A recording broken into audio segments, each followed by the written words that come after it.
Dan lepas pada seminggu saya mai sini sebab ada sakit dekat bahagian dada lah. Assalamualaikum, saya Zakwan bin Zaili, umur 27 tahun.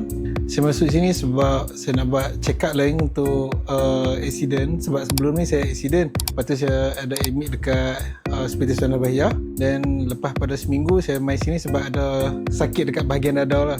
Lepas tu doktor sahkan ada fracture ribs. First saya daftar dekat kaunter tu, saya masuk, dia hantar ke emergency, jumpa Dr. Hanafi. Dan Dr. Hanafi refer to Dr. Ng Kok Yew.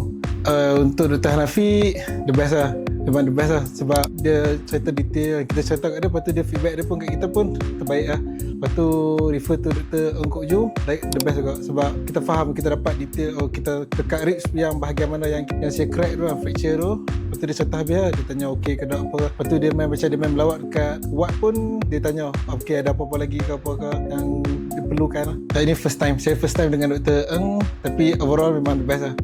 Sebelum ni pernah tapi bawa mak yang admit lah, sekarang ni saya admit. So ni first time saya admit dekat PMC.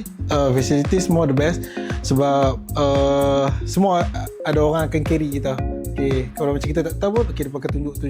So mudah, kalau orang yang my first time pun dekat sini pun akan jadi mudah sebab ada guide lah, senang cerita ada guide lah. Semua the best daripada segi staff, friendly, daripada segi kebersihan memang tip-top lah. Lepas tu customer service dekat counter registration bawah tu pun the best.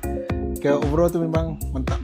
Untuk Dr. Hanafi dan Dr. Ng, you are the best. Dan staff semua friendly. Overall tip top.